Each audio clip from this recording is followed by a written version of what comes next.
If you're new to my YouTube channel, please click that subscribe button and remember to click the bell icon to get notifications of all my uploads throughout the week.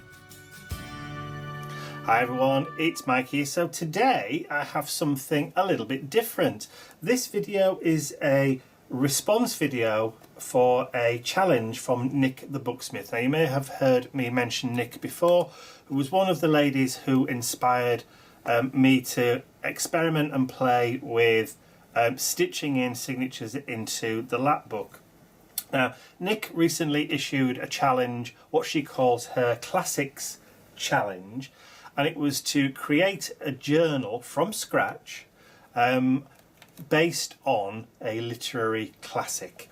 So this is my response to that. So this is my version of, it's like kind of like a hybrid journal based on H.G. Wells's War of the Worlds. So what I'll do is I'll just talk you around the outside of the journal first of all, and then I'll do a flip through of what I've done on the inside with the pages and that kind of stuff. So it's a hard cased book, so all the stitching for the signatures are all hidden on the inside. As you can see, I've got ridges on the spine. There's a book plate there with the title of the book that I've done, and obviously there's that little decorative plate on the front with the initials for Herbert George Wells, which I have also filled with glossy accents, so that's where you get that lovely shine on there. So it's nicely encased in resin.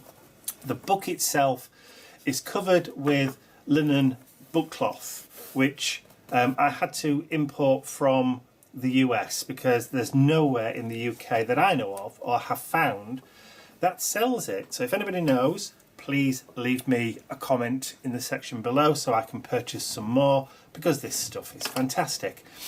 So that's glued down onto the cover. I've also included some burlap headers. So you've got headers tucked in at the top, and there's also one tucked in at the bottom there just to give it that little bit of a vintage feel. I've distressed the book plate with alcohol ink as well and put the glued in the book title inside that little book plate there.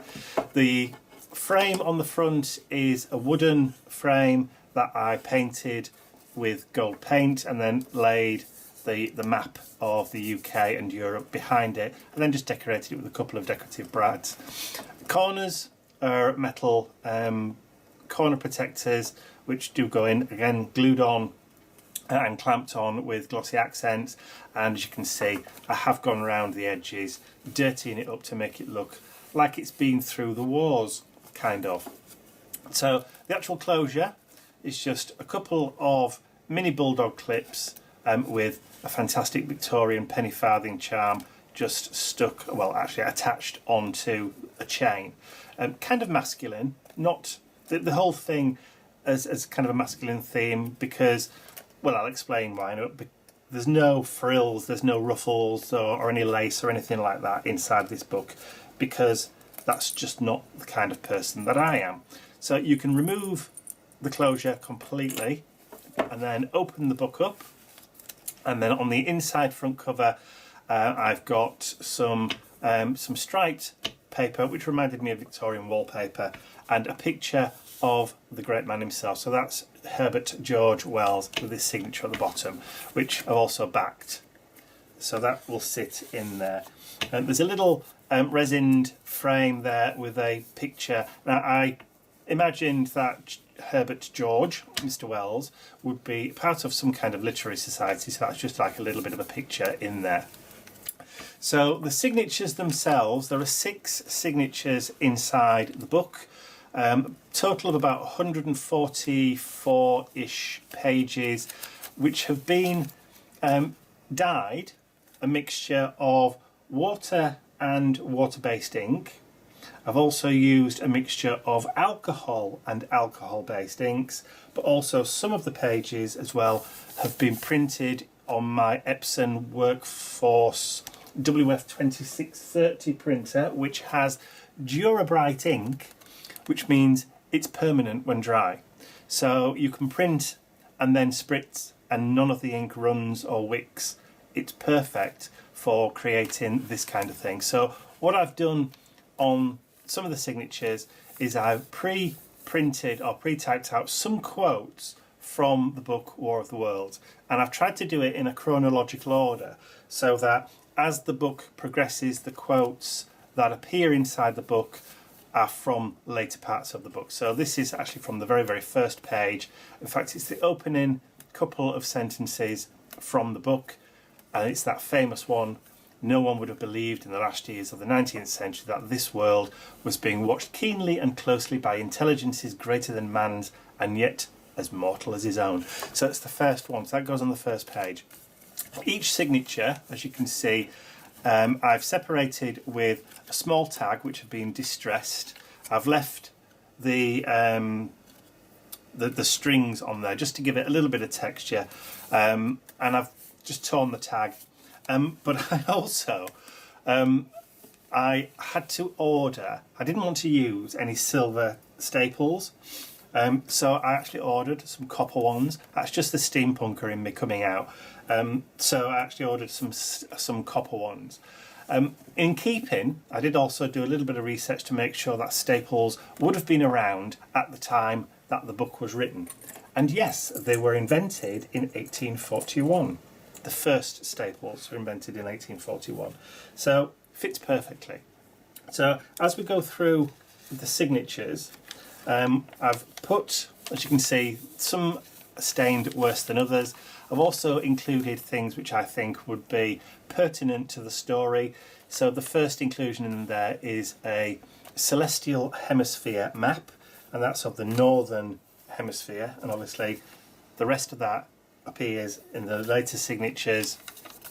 And again, got another quote from the book, and then we have a tag or tuck spot made from the same paper, and this is a photograph from a documentary, an alternative documentary called The Eve of the, or After the Great Martian War, and it has like a vintage photograph of a church, but in the background there's one of the Martian tripods standing towering behind some trees overlooking the church. And again, I've just backed that and put that in, punched a hole in to create like a kind of tag or a bookmarky kind of effect thing. So as you get back further through the book, there's the rest of that celestial hemisphere. Onto the next signature. Again, another quote, another one of those tags. This time we have a map of the surface of Mars, which is where the Martians come from.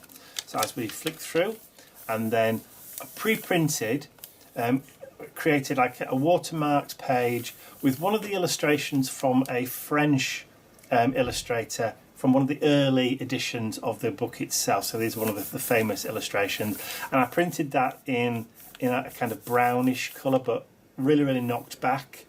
And I've scattered these kind of images throughout the journal. Obviously some pages I've got lines on, some haven't.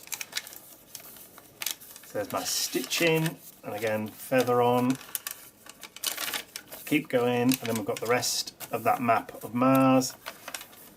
And then I've included another tuck spot. Now this is a Victorian postcard of Piccadilly in London, and obviously I've backed it with that postcard image and also added on a penny red stamp. It's part of the image, so it's been printed on, it's not actually been stuck on, but I created that graphic to actually do on that postcard. So perhaps either Mr. Wells himself or the narrator of the book, whose name you never actually find out, would have possibly had a postcard in his collection. Then we have a map of Woking here in the UK. Now Woking is where the book starts out, and the first cylinder that lands from Mars lands on a place called Horsell Common, and this is a map of Woking actually showing Horsell Common, and I've just put a mark on the map where that cylinder may have landed. On the back of that there's another pocket and another one of those photographs from that mockumentary of the Great Martian War, showing Horsell Common with one of those tripods in the background. Fantastic find, these. Absolutely great to be used in a journal of this kind. So So as we keep on going, more pages for writing on, another illustration from another version of War of the Worlds in the background, more writing paper, more illustrations, and another tuck spot. This time is a photograph of what I imagined would the narrator's wife have looked for. Now this is the lady that he goes looking for in the book. She was separated from him. She's actually in London, I think, in the book, when the Martians attack. So he goes in search of her. And the character of his wife is called Carrie. So I thought that that would be quite nice to include a little photograph there of the lady that he goes in search of. Going further on, that's the rest of that map of Woking and Horsell Common. There's a little envelope that I've stamped and glued in, so that little tuck spot so you can put things in there. And again, another quote from the book, "It never was a war any more than there's war between men and ants." And then going further in, we have a periodic table from the Ministry for Science and whatever it says. I can't remember what that actually says on the back of that. We'll find out in a minute anyway. So I thought, being a science fiction programme, it would have some kind of science reference materials in that book as well.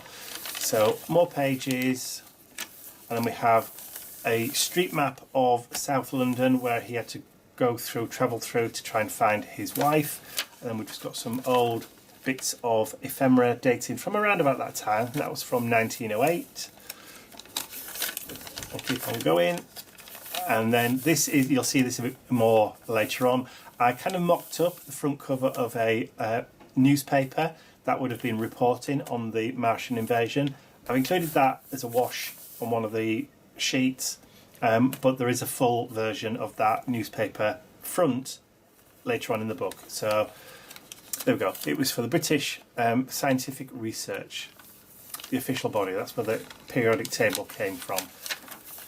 So just keep going back through onto the next signature, and then we have another quote there from the book, and this is a map of the legendary canals of Mars.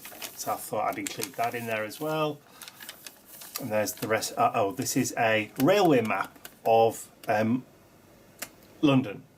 Again, he had to travel through London to try and find his missing wife. So I've included that in there because he would have had that. He would have needed to know where he wanted to go.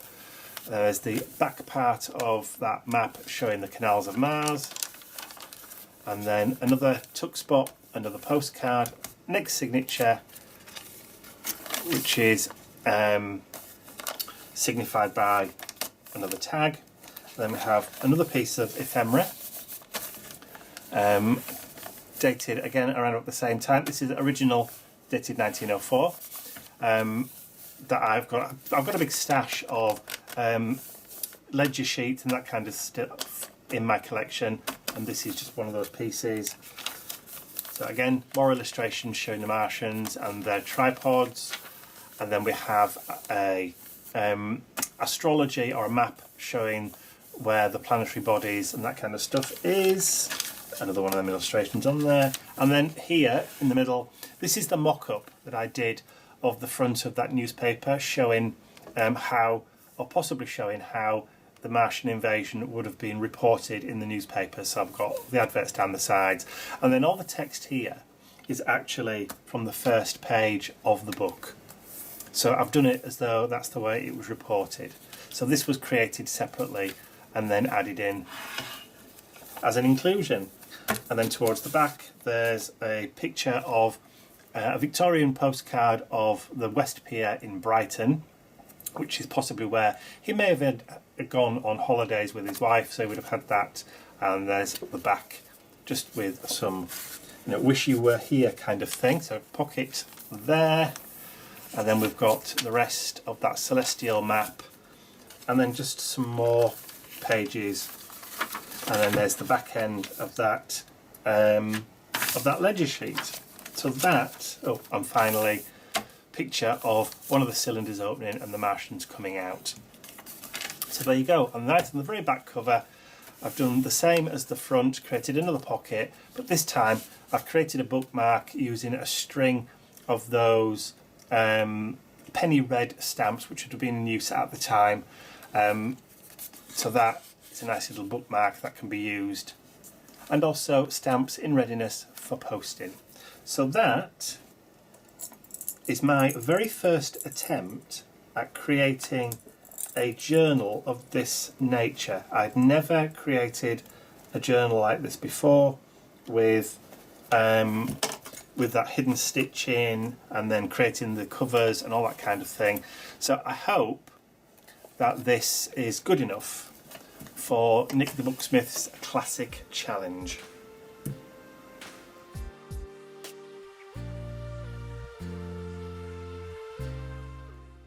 I'd also like to say a huge thank you to all of my angels, without whose generosity and support these videos would not be possible. Thank you.